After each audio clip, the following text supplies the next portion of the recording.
Hi everyone, welcome back to my YouTube channel. और इस video के अंदर मैं आपको जो है बीएसटी का जो एग्ज़ाम हुआ है आपका 25 मार्च 2023 को, राइट, तो उसका जो है आंसर्स की जो है मैं आपको यहाँ पे प्रोवाइड करा रहा हूँ। जितनी भी एमसीक्यूज़ हैं, टोटल 20 एमसीक्यूज़ हैं, उसके आंसर्स, करेक्ट आंसर जो है मैं आपके लिए लेके आया हूँ। और साथ साथ में जो थ्योरेटिकल क्वेश्चंस है ना, उसे भी मैं आपको एक बार जो है इस वीडियो के एंड में डिस्कस करवा दूंगा। तो आइए ज़रा स्टार्ट करें। ये जो है आपका सेट है 1, पेपर कोड है 66/5/1 बिजनेस स्टडीज़। तो जो सबसे पहला क्वेश्चन है आपका इस एग्ज़ाम के अंदर, जो सबसे पहला क्वेश्चन है बीएसटी में, वो है आपका क्या, the next step in the selection process after selection decision is job offer, selection test, medical examination and contract of employment. तो इसका आंसर जो है करेक्ट है बी। कैसे, ये भी मैं आपको साथ साथ में वेरीफाई करा दूंगा सारे आंसर। इसका सिलेक्शन टेस्ट नहीं है, जिस बच्चे ने सिलेक्शन टेस्ट लिखा है वो गलत है। जॉब ऑफर भी नहीं है और कॉन्ट्रैक्ट ऑफ एम्प्लॉयमेंट नहीं है, मेडिकल एग्जामिनेशन है। इसके लिए आपको चलना पड़ेगा, चैप्टर नंबर 6 था ना अपने पास, 6 था। इवन इस पे आ जाओ जी, ये जो चार्ट वाला फॉर्मेट है स्टाफिंग, स्टाफिंग के अंदर जो पॉइंट नंबर 6 है सिलेक्शन प्रोसेस वाला, तो इसमें आप देखोगे जब, तो सबसे पहले क्या, प्रीलिमिनरी स्क्रीनिंग करते हैं, फिर सिलेक्शन टेस्ट करते हैं, तो ये है सिलेक्शन टेस्ट। उसके बाद है एम्प्लॉयमेंट इंटरव्यू लेता है, फिर रेफरेंस एंड बैकवर्ड चेक होता है, फिर सिलेक्शन डिसीजन होता है। तो सिलेक्शन डिसीजंस के बाद कौन सा है, मेडिकल एग्जामिनेशन। तो मेडिकल एग्जामिनेशन बोलो आप या फिर मेडिकल टेस्ट बोले, एक ही बात है। तो मेडिकल एग्जामिनेशन, ना कि सिलेक्शन टेस्ट। तो सिलेक्शन डिसीजन के बाद है ना, सिलेक्शन प्रोसेस के अंदर आफ्टर सिलेक्शन डिसीजन बोला हुआ है, कौन सा आएगा, तो सिलेक्शन डिसीजंस के बाद जो आपका है वो है मेडिकल एग्जामिनेशन, फिर उसके बाद जॉब ऑफर और फिर आता है कॉन्ट्रैक्ट ऑफ एम्प्लॉयमेंट। ठीक है, ये आप चाहो तो अपने बीएसटी के बुक के अंदर भी आप वेरीफाई करा सकते हो। तो इसका जो करेक्ट आंसर है वो है क्या, मेडिकल एग्जामिनेशन। सेकेंड वाले क्वेश्चन के ऊपर आते हैं। सेकेंड क्वेश्चन कह रहा है क्या, the purpose of planning is to meet future events effectively to the best advantage of organization. This statement highlights which of the following features of planning. तो ये प्लानिंग के बारे में बोला हुआ है और कह रहा है फ्यूचर इवेंट्स को जो मीट करेगा इफेक्टिवली। तो इसके अंदर कौन सा है, देखो इसमें फीचर्स बताए हुए, कौन, ये फीचर्स की बात कर रहा है ना, प्लानिंग के फीचर्स। तो फीचर्स कौन कौन से, planning focuses on achieving objectives, planning involves decision making, planning is primarily function of management and planning is futuristic. तो सिंपल सी बात है, फ्यूचर के इवेंट्स के ऊपर क्या करेगा ये, यहाँ पे कह रहा पर्पज ऑफ प्लानिंग क्या है, to meet future events effectively. तो यानी फ्यूचरिस्टिक की बात कर रहा है, तो इसलिए इसका तो आंसर बड़ा ही आसान सा क्वेश्चन था, प्लानिंग इज फ्यूचरिस्टिक, क्योंकि ये सारे प्लानिंग के फीचर्स होते हैं, बट इसमें इस वाले फीचर्स को कौन सा कहेंगे फीचर्स, प्लानिंग इज फ्यूचरिस्टिक वाला फीचर्स। नेक्स्ट क्वेश्चन आते हैं, ये पिक्टोरियल या यू कैन से एक जो है आपको बेसिकली पिक्चर दिया हुआ है और कह रहा है इसके बेसिस पे क्वेश्चन कह रहा है, identify the external source of recruitment illustrated by the picture given below.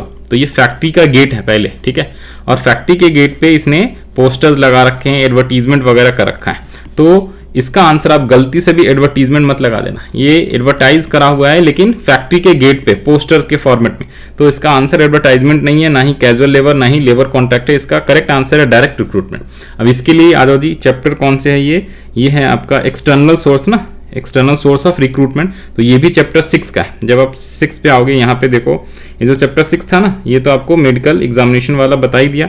दोबारा से चैप्टर 6 पे आ जाओ, क्वेश्चन 2 की भी बात कर लें। पहले तो अभी थर्ड वाले बात कर लें। क्वेश्चन थर्ड में ये जो एक्सटर्नल सोर्स है, तो जब इसमें आप डायरेक्ट रिक्रूटमेंट में जाओगे ना, तो यहाँ पे ये लाइन है, कह रहा है क्या, job seekers assemble outside the premises या फैक्ट्री गेट, एक ही बात है, आउटसाइड द फैक्ट्री गेट या premises of the organization on the specified date and selection is done on the spot। तो ये आपका जो होता है, यहाँ पे इसका जो आंसर रहेगा आपका डायरेक्ट रिक्रूटमेंट होएगा, ना कि आप जो है एडवर्टाइजमेंट लिखोगे। तो direct recruitment is the correct answer of question number 3। ठीक है जी, तो ये मैंने यहाँ से आपको आंसर वेरीफाई भी करा दिया।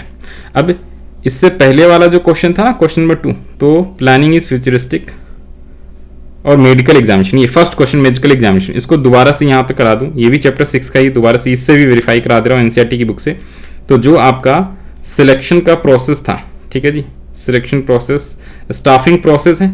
स्टाफिंग प्रोसेस में जो सिलेक्शन वाला पार्ट था ना, रिक्रूटमेंट करना, सिलेक्शंस करना, ठीक है जी, प्लेसमेंट, 6 वाला टॉपिक था ना, इधर पे आओ लास्ट में, जो सिलेक्शन वाला ये टॉपिक है 6, पेज नंबर आपको मिलेगा 156 पे। तो सिलेक्शन में जब आप आओगे तो सबसे पहले यहाँ पे क्या बोला हुआ है, सेकेंड, ये पहला जो था आपका, सबसे पहले प्रोसेस ऑफ सिलेक्शंस के अंदर सबसे पहले ये क्या करेंगे, फर्स्ट तो इसने दिया नहीं ना, इंपॉर्टेंस ऑफ टेस्ट, फर्स्ट कहाँ पे दिया है, ये रहा, प्राइमरी स्क्रीनिंग करेंगे, सेकेंड जो है सिलेक्शन टेस्ट किया जाएगा, उसके बाद जो है थर्ड जो है इंटरव्यू लिया जाएगा, फिर है बैकग्राउंड चेक वगैरह करेंगे उसका प्रेफरेंस, फिर सिलेक्शन डिसीजन, सिलेक्शन डिसीजन के जस्ट बाद देखो ये फिफ्थ वाला सिलेक्शन डिसीजन है और सिक्स्थ वाला क्या रहा है, मेडिकल एग्जामिनेशन। तो फर्स्ट का आंसर जो था अपना करेक्ट आंसर मेडिकल एग्जामिनेशन है, ना कि सिलेक्शन टेस्ट और contract of employment and job offer. तो फर्स्ट भी करा दिया, सेकेंड भी हमारा फ्यूचरिस्टिक वाला कर लिया, थर्ड वाला भी हमारा हो गया करेक्ट, एकदम 100% करेक्ट आंसर मैं आपको बता रहा हूँ इस वीडियो के माध्यम से आपको। फोर्थ क्या है क्वेश्चन, ये कह रहा है क्या, कार्टूनी प्लैनेट है is well known indoor planning है, ठीक है, for organising parties for children in Noida. Noida में कोई एक जो है कार्टूनी प्लैनेट है करके, ठीक है, वो चिल्ड्रन के लिए ऑर्गेनाइज करते हैं पार्टी वगैरह, इंडोर प्लेग्राउंड है इनका। It has many play stations and it organises various activities for kids to enjoy. Looking at the increasing number of children visiting Cartoony Planet, a new indoor playground is in the name of Tiny Tots House. Tiny Tots House एक नया playground जो है came up with advanced swimming. तो मतलब ये इसका competitor है, या ध्यान रख लेना, ये नया एक पहले एक कार्टूनी प्लैनेट है, ठीक है। तो इंक्रीज करने के लिए, नंबर ऑफ चिल्ड्रन को इंक्रीज करने के लिए एक टाइनी टॉट हाउस करके एक नया जो है एडवांस स्विमिंग प्ले स्टेशन जो है आता है, entertainment activities of the near कार्टूनी, यहाँ पे नियर लिखा हुआ है, तो ये इसका कंपटीटर है, ठीक है जी, competitor.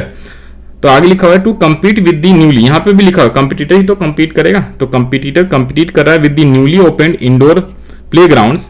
कार्टूनी Planet also added some advance swimming. तो देखो ये जो आपका ये जो टाइनी टॉट्स हाउस है ना, इसको कम्पीट करने के लिए ये जो पुराना वाला कार्टूनी प्लैनेट्स है, इसने क्या किया, अपने यहाँ पे एडवांस स्विंग्स इंटरटेनमेंट एक्टिविटीज वगैरह और इंट्रोड्यूस कर रहा है to attract the more children. तो इसमें बताया हुआ है कि बिजनेस एनवायरनमेंट का ये कौन सा फीचर्स है, तो अनसर्टेनिटी, रिलेटिविटी, इंटर रिलेटेडनेस और डायनेमिक इन नेचर। तो इसका आंसर है, करेक्ट आंसर मैंने सबका हाईलाइट किया हुआ पहले, डायनेमिक इन नेचर। इसको वेरीफाई आपको कैसे करा दूं, याद देखो, तो इसका आंसर ये वाला भी नहीं, ये भी नहीं, ये भी नहीं है, डायनेमिक इन नेचर है। इसको आप बिजनेस एनवायरनमेंट का चैप्टर थर्ड है, उसमें से आप जाके वेरीफाई करा सकते हो, ये रहा चैप्टर नंबर थर्ड। जब इसमें आप आओगे तो यहाँ पे आपको ये रहा डायनेमिक फीचर पे आओ, 71 पेज नंबर, एनसीईआरटी की बुक डायनेमिक नेचर। जब इसमें आप पढ़ोगे ना तो यहाँ पे देखो सारी चीजें एनसीईआरटी से आए हुए, कोई बाहर से नहीं है, ओके, या फिर आपके पास अदर बुक्स है तो वहां पे जाके देख सकते हो। तो यहाँ पे क्या लिखा हुआ है, यहाँ पे लिखा हुआ है the terms of technology, technological improvement, shift in consumer preference और entry of new competition in the market. तो इसी को हम लोग डायनेमिक इन नेचर कहते हैं। तो जो बिजनेस एनवायरनमेंट है ना, तो कोई भी business organisations dynamic in nature होता है, क्योंकि as per technological changes, as per कोई कंपटीशन मार्केट में आ जाता है, एंट्री कर जाता है, तो उसके अकॉर्डिंग जो है अपने बिजनेस एनवायरनमेंट को जो है कोई भी ऑर्गेनाइजेशन चेंज कर सकता है टू कम्पीट करने के लिए। तो ये था आपका correct answer, dynamic in nature. Fifth question पे जब आओगे, the obligation of subordinate to properly perform the assigned duty is called. तो सबऑर्डिनेट को जब एक सुपीरियर पर्सन अपने से सबऑर्डिनेट को अपना वर्क जो है असाइन करता है, ट्रांसफर करता है, तो उसको बेसिकली क्या कहा जाता है, रिस्पॉन्सिबिलिटी या डिसेंट्रलाइजेशन। तो इसके लिए आपको जो है यहाँ पे आना है और आपको यहाँ पे एक काम करते हैं, इस क्वेश्चन को चैट जीटीपी के थ्रू जो है हम लोग क्या करेंगे, सॉल्व करेंगे। मैंने कई सारे क्वेश्चन चैट जीटीपी से भी पूछा हुआ है, ठीक है, यू नो वेरी वेल, आजकल चैट जीटीपी जो है बहुत बड़ा बवाल है, आपको भी पता है। तो इससे हम लोग इस क्वेश्चन को जरा क्या करते हैं सॉल्व कराने की कोशिश करते हैं कि क्या चैट जीटीपी सही सही आंसर दे पाता है या नहीं दे पाता है, ठीक है। क्वेश्चन नंबर 5 था क्या चीज, दी ऑब्लिगेशंस वाला, ओके। तो एक बार यहाँ पे आ जाओ। अब आजकल चैट जीपीटी में ना आपके वॉइस कमांड का भी इसने वर्जन ला दिया है, तो आप आसानी से कर सकते हो। तो यहाँ पे आओ चैट जीटीपी में और हम लोग जरा इसको वॉइस कमांड देते हैं। तो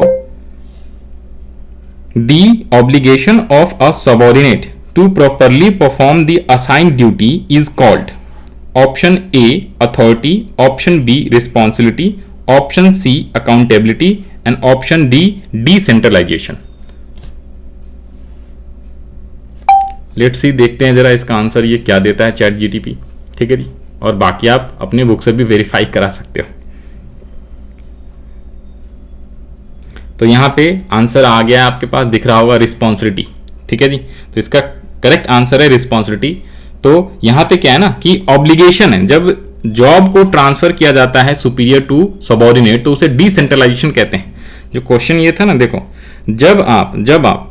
जब कोई सुपीरियर अपने जॉब को सबऑर्डिनेट को क्या कर देता है, प्रॉपरली असाइन कर देता है, ट्रांसफर कर देता है, उसे डिसेंट्रलाइजेशन कहते हैं। लेकिन यहां पे बोल रहा है उसकी ऑब्लिगेशंस के बारे में बोल रहा है। सबऑर्डिनेट का ऑब्लिगेशन क्या होता है? ऑब्लिगेशन का मतलब भाई वो रिस्पॉन्सिबल पर्सन बनेगा, उसको जो ड्यूटी दिया गया, काम दिया गया, उसको पूरा करके अपने सुपीरियर को उसे ऑन टाइम कंप्लीट करके देना होता है, तो उसे हम बोलते हैं रिस्पॉन्सिबिलिटी। ये सबऑर्डिनेट की रिस्पॉन्सिबिलिटी होती।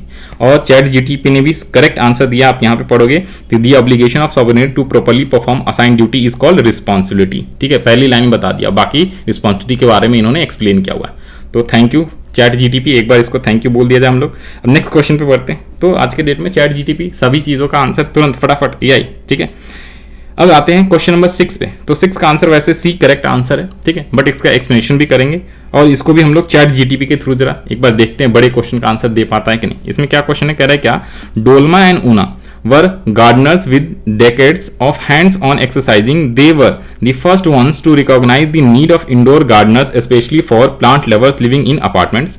They look advantage of these opportunities and decide to offer beautiful designing ideas for indoor gardening through their innovative venture My Space. Next paragraph में कह रहा है, My Space offered creative ideas like garden wall, hanging garden, window garden, bookshelf garden and many more. Since there were no competitors, they soon become the market leaders in the field. मतलब market lead का मतलब top positions पे आ गया, number 1 position. From the following points identify the importance of business environment highlighted above. तो ये business environment के chapter का question है, चैप्टर नंबर जो आपका है सेकंड वाला है ना बिजनेस एनवायरनमेंट, तो सॉरी थर्ड वाला है, तो थर्ड वाले चैप्टर से। तो ये कह रहा है कि बिजनेस एनवायरनमेंट का ये कौन सा इंपॉर्टेंस है, इसको आपको हाईलाइट करना है, ये जो 2 पैराग्राफ में बताया है। ठीक है, नंबर 1 कह रहा है क्या, business environment helps the firm to identify threats and early warning signals. Business environment helps in tapping useful resources. Business environment enables the firm to identify opportunities and getting first move advantage. इसका main जो है ना ये वाली line देखो, first move advantage. देखो इसने बोला कि अभी के डेट में डोल्मा एंड ऊना 2 पर्सन है, इन्होंने क्या किया, एक नया न्यू टाइप के डेकेड के अंदर जो इन्होंने एक नया एक्सपेरिमेंट करा। एक्सपीरियंस से इन्होंने क्या किया, एक जो है ना जो अपार्टमेंट वगैरह में लोग रह रहे इनके लिए इन्होंने एक नया बिजनेस स्टार्ट करा। एडवांटेज क्या क्या है देखो जी, इन्होंने एक माई स्पेस करके कुछ इनोवेटिव आइडिया सोचा है गार्डनिंग के लिए, जिसके अंदर माई स्पेस ऑफर क्या कर रहा है, garden wall, hanging garden, window garden. तो ये एक न्यू टाइप का है। ठीक है, तो मार्केट में इन्होंने क्या किया, अपॉर्चुनिटीज को पहचाना कि भाई जो लोग अपार्टमेंट में रह रहे हैं उनके लिए गार्डनिंग का ऑप्शंस क्या है, तो इस टाइप से गार्डनिंग वगैरह, और वो जो है मार्केट में लीडर बन गए। तो इन्होंने फर्स्ट मूव एडवांटेज लिया। इस टाइप के बिजनेस कोई था ही नहीं मार्केट के अंदर, तो इन्होंने ये मार्केट स्टार्ट करा और तुरंत ही जो पॉपुलर हो गए और ये टॉप पोजीशन पे आ गए। तो इसको बोलते हैं फर्स्ट मूव एडवांटेज। ठीक है, फर्स्ट मूवर एडवांटेज। तो इसका करेक्ट आंसर जो आपका सी है। इसको चैट जीटीपी से पूछने की जरूरत नहीं, उससे बड़ा क्वेश्चन है, बाकी इसका मेन आपको एक्सप्लेन कर दिया। नेक्स्ट क्वेश्चन पे आते क्या, DigiLocker is a flagship initiative of ministry of election. तो देखो यहां पे एक वर्ड बोला है ministry of action and IT, government of India. Government of India की बात कर दिया तो मिनिस्ट्री ऑफ इलेक्शन बोलो, गवर्नमेंट ऑफ इंडिया, तो ये बेसिकली इससे आपका पॉइंट आता है पॉलिटिकल। ठीक है, पॉलिटिकल इन्वायरमेंट। और आगे कह रहा है it aims at digital empowerment of the citizen by the providing access to authority digital documents such as academic certificate issued by. तो डिजी लॉकर में क्या होता है, आजकल सारे सर्टिफिकेट आपके 10th के 12th के आप डिजी लॉकर में, डिजी लॉकर ऐप है, मोबाइल पे जाइए, चाहे एंड्रॉइड हो चाहे iOS, ठीक है, उस पर आप डिजी लॉकर ऐप आप डाउनलोड करो, वहां पे अपने सारे इंफॉर्मेशन डालो और roll number, roll code, school का कोड जो आप डालोगे ना 10th और 12th का, वो सर्टिफिकेट अपने आप आपको वहां पे निकल के आ जाएगा, पैन कार्ड, ठीक है, ड्राइविंग लाइसेंस, सारी चीज, सारे मेन डॉक्यूमेंट आ जाती। तो आगे कह रहा है क्या यहाँ पे, such as academic certificates issued by different examination board, driving licence, vehicle registrations in a digital format. वही सेम चीज बता दिया। The above para discuss a few dimensions of business environment. ये भी क्वेश्चन चैप्टर 3 का है, बिजनेस एनवायरनमेंट, चैप्टर 3 का है business environment. Identify the correct dimensions from the following. तो क्या क्या है 4 option, economic environment and telecommunication, technological environment and economical, फिर है सोशल एनवायरनमेंट एंड इकोनॉमिकल। तो ये तो है नहीं, सोशल तो है नहीं भैया, इकोनॉमिकल भी नहीं है, वैसे टेक्नोलॉजिकल है। आगे कह रहा है सोशल एनवायरनमेंट एंड पॉलिटिकल, तो पॉलिटिकल भी है लेकिन सोशल नहीं है। लास्ट जो ऑप्शन है पॉलिटिकल एंड टेक्नोलॉजिकल, भाई इसमें टेक्नोलॉजिकल टेक्निक्स की भी app, mobile app, computer app, तो टेक्निक्स की जरूरत है, आईटी डिपार्टमेंट की जरूरत है, और साथ में पॉलिटिकल मतलब government of India, ministry of elections, ठीक है, पॉलिटिकल, ठीक है, तो दिस इज कॉल्ड पॉलिटिकल। तो इसका करेक्ट आंसर जो आपका political environment and technology. 8th है क्या, डिफरेंट ऑर्गेनाइजेशंस हैव डिफरेंट। जितने भी आंसर मैं बता रहा हूं 100% श्योर है, अगर इसके अलावा आपने कोई भी आंसर अलग लगाया तो आपका गलत है, ठीक है। Different organisations have different goals. Jeepo is a upcoming retailer chain for providing consumer goods door to door, यहां पे ध्यान रख लेना, door to door. The objective of this organisation is to increase sales. ELI is an educational organizations working with an object and providing educations to underprivileged children of the society. Management of each of these organizations unite the efforts of their employees towards achieving organization goal. Organizations goals को achieve करने के लिए, ठीक है जी। ये question जो है, क्या क्वेश्चन कह रहा है, हाँ ये कह रहा है कि कंज्यूमर गुड्स को ये डोर टू डोर प्रोवाइड करेंगे, और लास्ट में इसने ऑर्गेनाइजेशन गोल्स को अचीव करने के लिए ये सारी चीज बताई। इसमें कह रहा है कैरेक्टरिस्टिक्स ऑफ मैनेजमेंट बताना। मैनेजमेंट वाला चैप्टर कौन सा था, मैनेजमेंट वाला चैप्टर था 1 and 2, तो 2 नंबर आप जो कह सकते हो, चैप्टर नंबर 1 and 2, तो चैप्टर 1 से ये क्वेश्चन। तो मैनेजमेंट कैसा है, goal oriented, management is continuous progress, management is dynamic function, management is an intangible force. तो ये सारे मैनेजमेंट के क्या होते हैं, कैरेक्टरिस्टिक्स होते हैं। बट इसमें जो स्टेटमेंट बोला हुआ स्टेटमेंट, तो इसमें से कौन सा, तो इसने बोला ना ऑर्गेनाइजेशंस के गोल को अचीव करना क्या है, इसका लक्ष्य है, और डोर टू डोर जो है क्या करेंगे, कंज्यूमर को प्रोवाइड कराएंगे, जो भी चेन जो है, जेपो इज अपकमिंग रिटेल चेन है, ठीक है जी। तो इसका मेन जो है आंसर जो आएगा आपको, वो आएगा मैनेजमेंट इज गोल ओरिएंटेड, ठीक है। तो ये जो मैनेजमेंट है ना, वो क्या कर रहे हैं, अपने गोल को अचीव करने के लिए वो सारे काम कर रहे हैं, एफर्ट्स लगा रहे हैं। Whether the decision have been translated into desired action or not can be confirmed by performing which of the following functions of the management: planning, directing, organizing, controlling। अब इसमें कई बच्चों ने जो है ना, इसमें डायरेक्टिंग भी ऑप्शन लगा रखा था, ठीक है, जैसे 10th में भी, तो इसमें कंफ्यूजन था। तो इसको हम लोग जरा चैट जीटीपी से पूछते हैं क्या आंसर है, और बाकी आप चैप्टर इसमें जाओगे, कंट्रोलिंग वाला चैप्टर कौन सा है, कंट्रोलिंग वाला चैप्टर नंबर आपका है 6, 7, 8, 8th वाला है चैप्टर। तो इसमें आपसे क्या पूछा हुआ था, क्वेश्चन पे आ जाए दोबारा। तो ये कह रहा है क्या, whether decisions have been translated into desired action और नॉट। तो चैट जीटीपी से डायरेक्ट पूछते हैं, आ जाओ ना, बाकी आप चैप्टर में भी सर्च कर सकते हो। तो ये है क्वेश्चन नंबर कौन सा था आपका, 6 था ना, 6 था, क्वेश्चन नंबर 6 था, नहीं 6 कह रहा हूँ, 7, 8, 9, 9th वाला क्वेश्चन था। तो जरा क्वेश्चन पूछते हैं हम लोग चैट जीटीपी से। Whether the decision have been translated into desired actions or not can be confirmed by performing which of the following function of management, question mark. Option A planning, option B organizing, option C directing, option D controlling. Let's see chat GPT जो है आपको क्या answer provide करता है इस question का। तो पहली लाइन में इन्होंने चैट जीटीपी ने एकदम करेक्ट आंसर दे दिया है कि इसमें से कंट्रोलिंग जो है आपका करेक्ट आंसर है, ऑप्शन डी। और बाकी कंट्रोलिंग के बारे में इन्होंने बहुत सारे पॉइंट्स बता दिए हैं जो इसके अंदर कवर होता है। तो कंट्रोलिंग जो है आपका क्या है, तभी तो फंक्शंस ऑफ कंट्रोलिंग यहाँ पे बताएं। तो पहली लाइन में desired action is not is controlling, तो option D is correct answer. तो आइए जरा ऑप्शन डी पे आते हैं हम लोग। चैट जीटीपी तो भाई साहब एकदम बवाल है, बवाल। मैं सच बताऊं तो एकदम तहलका मचा रखा है आईटी की दुनिया में, और इसी की वजह से इन्फोसिस, विप्रो जैसे बड़ी बड़ी कंपनी, टीसीएस जैसी बड़ी बड़ी कंपनी, उसके मार्केट में जो शेयर्स प्राइस है ना भाई साहब अभी डाउन हो रखे हैं। और भी इसके कई रीजन है वैसे तो, और इन फ्यूचर में पता नहीं क्या होगा, ठीक है जी। बहुत सारे लोगों की सुनने में आ रहा है जॉब जो है जाने वाली है, जो लोग टाइप राइटर पे काम करते हैं, जो स्टोरी राइटर वगैरह है, उन लोग के जो है जॉब वगैरह बहुत, ये एआई आ गया ना, आर्टिफिशियल इंटेलिजेंस, चैट जीटीपी, भाई साहब मत ही पूछो। बट हाँ, ये टेक्नोलॉजी के मामले में वी आर प्रोग्रेसिव, और ये आने चाहिए, इस टाइप की टेक्नोलॉजी होनी चाहिए, सिंपल सी बात। नाउ 10th नंबर क्वेश्चन पे आते हैं। कह रहा है क्या, Himanshu is working as a marketing manager in Suvidit air conditioner as well as brand in the field of air conditioners till last month of the company was able to achieve its sale targets, but this month Himanshu observed that। इसको भी जरा हम chat GPT से questions का answer पूछते हैं, और इसका भी आंसर वैसे कंट्रोलिंग है। कई लोगों ने इसमें डायरेक्टिंग लगाया जो कि गलत आंसर है, ठीक है जी। तो इसका भी सही आंसर कंट्रोलिंग है, क्योंकि ये वाला क्वेश्चन मैंने पहले भी एक बार पूछा था चैट जीटीपी से, ऊपर में है, बट दोबारा से हम लोग पूछ लेते हैं आपके सामने मैं इस क्वेश्चन को।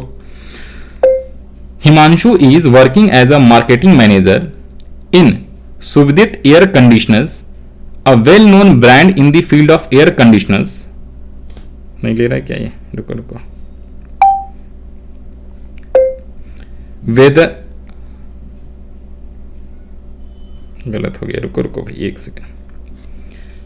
Himanshu is a working as a marketing manager in the Suvidit Air Conditioners, a well-known brand in the field of air conditioners. Till the last month, the company was able to achieve its sales targets. But this month, Himanshu observed that targets were not being met and the number of air conditioners sold was decreasing. He analyzed the situation and found that the new salesman appointed last month was not good, and for this, he took necessary actions. Which of the following functions of the management helped Himanshu to identify the decrease in sales? Option A planning, option B organizing, option C directing, option D controlling.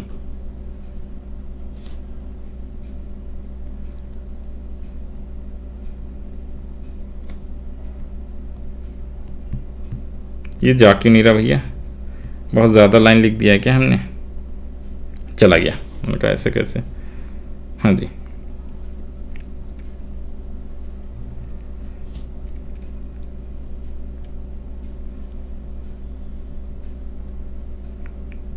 तो यहाँ पे भी second line में भी आ गया answer controlling, controlling is the correct answer. तो आप देख सकते हो सेकेंड लाइन में ही जो है ऑप्शंस आ गया है, यहाँ पे देखो ना, ये रहा सेकेंड लाइन में। जब आप यहाँ पे पढ़ोगे तो controlling is the correct answers. अरे इसको बंद कर दो भाई, ये इसको बंद करो यार। तो ये यहाँ पे जब आप आओगे तो इसका करेक्ट आंसर क्या है, कंट्रोलिंग है। सेकेंड वाला लाइन के अंदर जो है यहाँ पे देख लो जी कंट्रोलिंग लिखा हुआ रहा है। तो इसका करेक्ट आंसर जो है आपका ऑप्शन जो है कौन सा है, कंट्रोलिंग। तो मैं साथ साथ में भैया आपको वेरीफाई भी करा रहा हूँ चैट जीपीटी से। अभी 10 क्वेश्चन और बच गए, फटाफट जरा फास्ट कर लेते हैं थोड़ा सा। तो क्या कह रहा है, the activities whose outcome not only improve the job performance but also individuals in the progress towards maturity and actualisations of this potentially capacity is known as. तो इसका करेक्ट आंसर होएगा आपका डेवलपमेंट, ना कि ट्रेनिंग। इसको भी chat GPT से quickly पूछ लेते हैं। आ जाओ जी फटाफट क्वेश्चन नंबर 11। तो इसका कुछ लोगों ने इसमें ट्रेनिंग भी लगाया था आंसर्स, बट ट्रेनिंग नहीं होएगा, इसका डेवलपमेंट होएगा आंसर। आ जाओ देखो,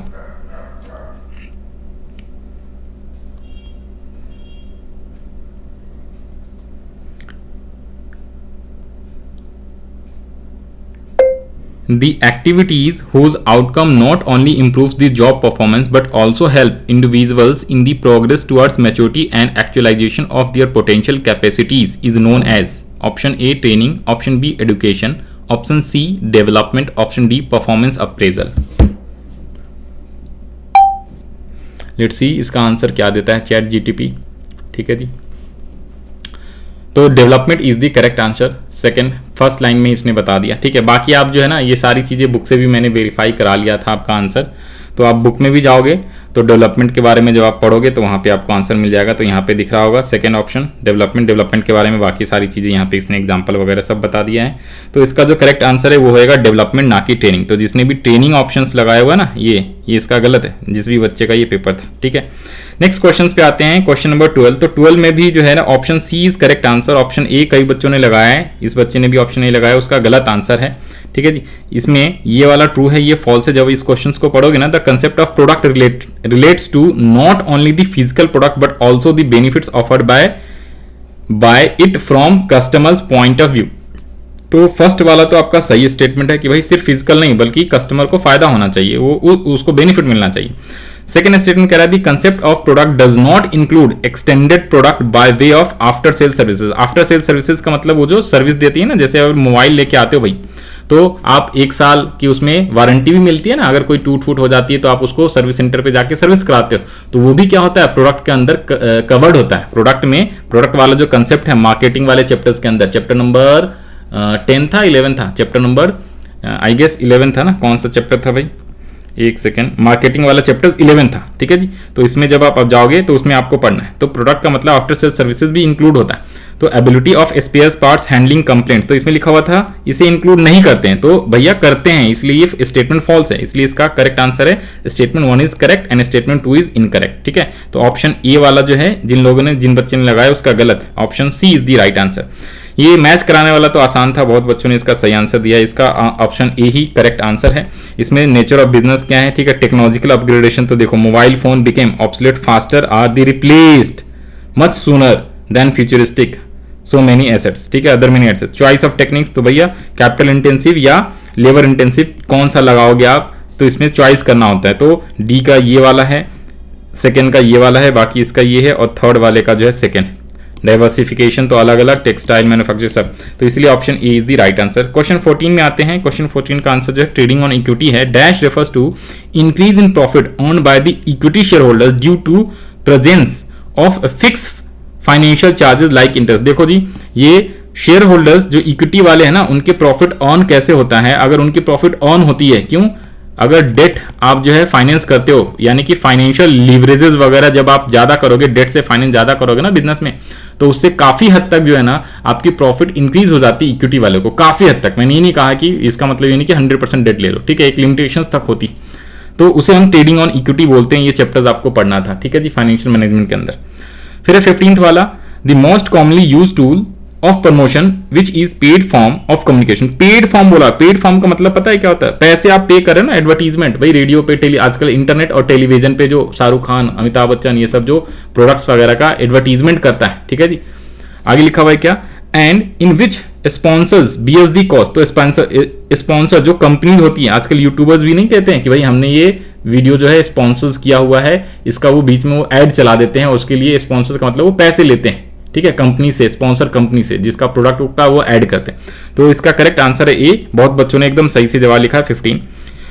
ये आसान क्वेश्चन था। क्वेश्चन 16 पे आते, कह रहा है कि विच of the following statement is incorrect. ये इनकरेक्ट पूछा हुआ है, कई बच्चों ने इसमें ऑप्शन ए लगाया है, ठीक है, कई बच्चों ने इसमें ऑप्शन बी भी लगाया है, तो इसका करेक्ट आंसर ऑप्शन बी है, ना कि ए है। ए वाले ने गलत किया है। मार्केट, कैपिटल मार्केट क्या है, refers to facilitates and institutional arrangements through which long term funds both debt and this, तो ये एकदम करेक्ट आंसर है। तो इसका आंसर करेक्ट आंसर नहीं है, बल्कि ये स्टेटमेंट सही बोला हुआ है, ठीक है, ये स्टेटमेंट जो है स्टेटमेंट सही बोला हुआ है। तो ये इस क्वेश्चन में इनकरेक्ट के बारे में पूछा था, इनकरेक्ट स्टेटमेंट है ऑप्शन बी, इसका करेक्ट आंसर बी होगा। कैसे, secondary market is a market where securities are sold by company to investor directly और थ्रू एन इंटरमीडिएट। तो भैया डायरेक्टली नहीं करते, ठीक है जी, तो ये सारी चीजें करेक्ट। तो सेकेंडरी मार्केट का मतलब स्टॉक वगैरह मार्केट इनडायरेक्टली होता है, ठीक है ना, स्टॉक ब्रोकर के थ्रू, और यू कैन से स्टॉक उसके थ्रू जो होता है, क्या कहते हैं, जो आपका जो है, अरे क्या, डीमेट अकाउंट जहां खुलाते हैं, ठीक है जी, जैसे एंजल ब्रोकिंग, ठीक है, जीरोदा, ये सब बड़े फेमस नाम सब है, तो उसके थ्रू लोग ट्रेडिंग वगैरह करते हैं। फिर इसके बाद क्या है 17 question, a name, term, sign, symbol, design, some combination of them used to identify. तो बड़ा ही आसान क्वेश्चन है। Goods and services of one seller और group of sellers and different them from these of the competitors is known as the brand. इसका सही answer है, बहुत बच्चों ने सही से लगाया है। Next question, from the following identify the channel of distribution in which goods passes from the manufacture to retailer. देखो यहाँ पे ना कई बच्चों ने इसका आंसर गलत, जिसका भी ये पेपर है उसने जो है, कुछ ने तो 1 लेवल चैनल बताया है, कुछ ने जो है 3 लेवल, तो ये ना ही 1 है ना ही 3। ये आपका जो चैप्टर नंबर मार्केटिंग वाला है ना, उसके अंदर का ये टॉपिक है। तो पहले क्या होता है ना, पहले होता है जी मैन्युफैक्चरर, मैन्युफैक्चरर को प्रोड्यूसर्स भी कहते हैं। तो पहले फैक्ट्री में प्रोड्यूस होता है कोई भी गुड्स, फिर ये क्या करता है, ये होलसेलर को देता है, होलसेलर को, फिर होलसेलर रिटेलर को देता है, और फिर जो है ना ये कस्टमर के पास जाता है, एंड में कस्टमर के पास। तो ये 4 चैनल होते हैं। तो भैया मैन्युफैक्चरर से होलसेलर फिर रिटेलर, तो ये 2 चैनल हुआ, एक नहीं हुआ। पहले प्रोड्यूसर मैन्युफैक्चरर होलसेलर को देगा, फिर ये दूसरा, तो पहला, दूसरा, तीसरा, तो टोटल 3 चैनल। तो इसमें 2 लेवल चैनल है ये, ठीक है जी, 2 level channel is the right answer. तो जिसने भी इसका आंसर ए और सी लगाया उसका गलत है, ठीक है जी। तो ये वाला होगा। और इसका कहां पे चैप्टर्स भी मैं इसको दिखा दूं, इसका चैप्टर्स आपको कहां पे मिलेगा।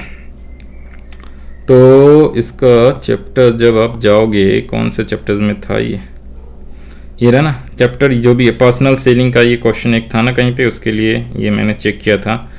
इसके बाद इसमें ये लो, एक सेकंड में क्वेश्चन दिखा देता हूँ इसका आंसर, मैन्युफैक्चरर रिटेलर है ना। तो इसमें जब आप आओगे यहाँ पे एक डायग्राम, ये रहा ना, नहीं डायग्राम कहीं पे बना हुआ था, ये रहा। तो देखो भाई, ये है प्रोड्यूसर, ये है होलसेलर, फिर है रिटेलर, फिर है कस्टमर। तो पहला चैनल, फिर दूसरा। तो प्रोड्यूसर यानी मैन्युफैक्चरर से आप रिटेलर पे जा रहे हो, तो भाई 2 चैनल हो गए, ठीक है, 2 लेवल चैनल। तो इसमें आप करेक्ट आंसर जो लिखोगे, क्या लिखोगे, 2 लेवल चैनल। 2 क्वेश्चन और है एमसीक्यू, ध्यान से देखो। विच of the following is incorrect about personal selling, तो इसी चैप्टर्स में था पर्सनल सेलिंग मार्केटिंग में। कह रहा है क्या, it is the direct face to face dialogue that involves interactive relation between seller and buyer. ये इसको एकदम सही, ये ट्रू स्टेटमेंट है, क्योंकि इनकरेक्ट हमें ढूंढना है गलत वाला, तो ये तो ट्रू बोला हुआ है। फिर कह रहा है it allows sales person to develop personal relationship with prospective customer, ये भी ट्रू है, ठीक है। तो इसका आंसर थर्ड वाले इस बच्चे ने लगाया जो कि गलत है, ये भी नहीं है, ये भी नहीं है, ये भी नहीं। वैसे आंसर भी हाईलाइट ऑलरेडी किया हुआ, मैं बस आपको एक्सप्लेन कर दे रहा हूं क्यों। थर्ड है, in this it is possible to take direct feedback. भैया डायरेक्त फीडबैक कस्टमर से लेता है ना। पर्सनल सेलिंग का मतलब क्या होता है, डोर टू डोर जो आपको साबुन सर्फ बेचने आता है, शैम्पू बेचने आता है, और कई बार फ्री में आपको जो है एक दो साबुन फ्री ऑफ कॉस्ट भी दे जाता है, छोटा मोटा जो होता है, ठीक है।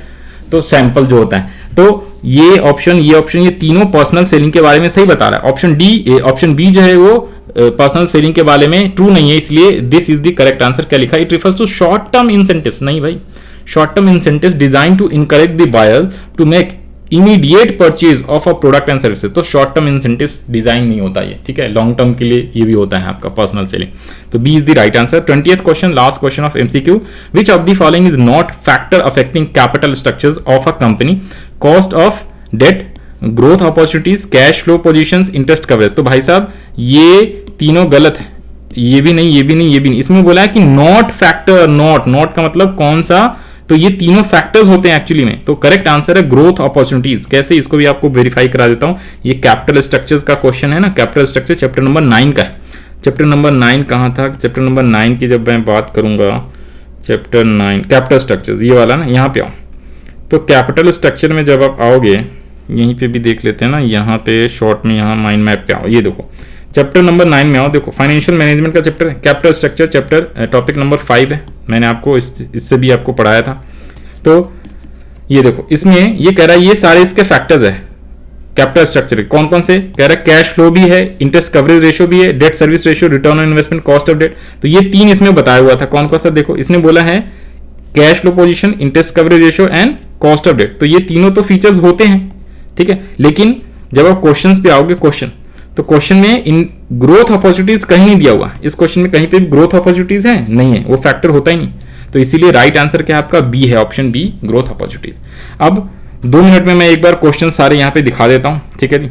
बाकी इसका जो पीडीएफ अगर फॉर्मेट चाहिए जिन बच्चों को, तो आप जो है टेलीग्राम चैनल डिस्क्रिप्शन में दे दिया, वहां पे जाके आप डाउनलोड कर सकते हो फ्री ऑफ कॉस्ट। तो क्वेश्चन 21 आया था, ये कुछ बड़ा क्वेश्चन है जनरल मैनेजर के ऊपर बेस्ड, ठीक है। यहाँ पे लिखा है state any 3 points supporting your answer. Question 22 है चीफ एग्जीक्यूटिव ऑफिसर पे बेस्ड है, कुछ importance of principles of management. तो यहाँ पे इंपॉर्टेंस बताना है प्रिंसिपल्स ऑफ मैनेजमेंट का, चैप्टर 1 का था, चैप्टर 1 कह रहा हूँ 2, चैप्टर 2 जो है प्रिंसिपल्स ऑफ मैनेजमेंट है ना, उसके इंपॉर्टेंस बताने हैं आपको। क्वेश्चन नंबर 23 जो है 3 मार्क्स का है, कंट्रोलिंग के ऊपर बेस्ड है, आई गेस कंट्रोलिंग का फंक्शन पूछ रहा है। इसका बी पार्ट है explain the following steps of process of controlling की प्रोसेस का बताना है आपको, setting performance standard, measuring the actual performance. Direct question है। क्वेश्चन 3 है क्या, state any 3 development function of security exchange board of India. SEBI के बारे में ये पूछा हुआ है, सेबी का इसने आपसे फंक्शंस पूछा हुआ है, डेवलपमेंट फंक्शन।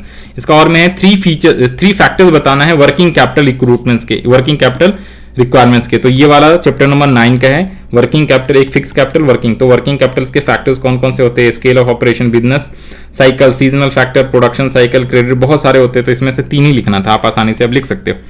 नेक्स्ट क्वेश्चन 25 है 4 मार्क्स के लिए। इसके अंदर कह रहा है क्या, फाइलिंग क्या लिखा हुआ है, filling vacancies of various post, various job positions from और within organisations has many benefit, state any 4 benefit. तो इसको आपको इसके ना एडवांटेज ऑफ इंटरनल सोर्सेज बताने थे। एडवांटेज ये कह रहा है ना, position within the organisation का मतलब इंटरनल जो है ना, इंटरनल सिलेक्शन जो करते हैं प्रोसीजर, उसका एडवांटेज बताने। इसमें बोला बेनिफिट्स का मतलब एडवांटेज आपको बताना है, ठीक है जी। नेक्स्ट आ जाओ जी, कह रहा है staffing is not helps in discovering and obtaining competent personnel for various jobs but also ensures some more benefits to the organisation state any. तो इसमें आपको स्टाफिंग के बेनिफिट्स बताने, सिंपल वर्ड में बोलूं तो। नेक्स्ट क्वेश्चन 4 कह रहा है क्या, डायरेक्ट क्वेश्चन है, आसान है, पॉइंट्स आपको याद होने चाहिए, ठीक है ना। स्टाफिंग, तो स्टाफिंग में जब आप जाओगे, स्टाफिंग वाला चैप्टर 6 था, कौन सा था, चैप्टर 6। तो इसमें आपको बेनिफिट्स बताने थे, ठीक है जी। तो आप आसानी से आप लिख सकते हो। फिर इसके बाद कह रहा है क्या, state any 4 semantic barriers of communications. ये हर बार आता है बेसिकली, ठीक है, barriers of communication most of the time जो है इससे क्वेश्चन पूछता है, इसलिए इसको अच्छे से पढ़ के जाना चाहिए। State any 4 elements involve in communication process. फिर है क्या, ये बड़े क्वेश्चन दिए हुए हैं कुछ, ठीक है, तो ये भी आप पढ़ के आसानी से। Incentives of type of incentive discuss in the above para. Four other incentives आपको बताने हैं इसके अंदर। क्वेश्चन 4 है फाइनेंशियल रिस्क ऑफ एंटरप्राइजेस से रिलेटेड क्वेश्चन है, cost of capital, 4 factors affecting decisions that determining overall cost of capital and financial risk of an enterprise. तो ये आपको फैक्टर्स बताने हैं। फिर है क्या, चैप्टर 9 से ये question, Harish is working as a financial manager. तो ये बड़े क्वेश्चन है। इसके अंदर क्या पूछा है, ऑब्जेक्टिव्स पूछा है किस चीज का, फाइनेंशियल मैनेजमेंट वाला कंसेप्ट, यानी कि चैप्टर नंबर 9 का है। आप उससे आप आसानी से कर सकते हो ढूंढ के, या फिर चैट जीटीपी से डायरेक्टली क्वेश्चंस उस पर टाइप करो, अपने आप आंसर मिल जाएगा। चैट जीटीपी आजकल भाई साहब जिंदाबाद, समझ रहे हो बात को। क्लास 12 इसमें भी केस स्टडी टाइप क्वेश्चन है। 4 responsibility fulfil by Samiksha besides asking for cash memo.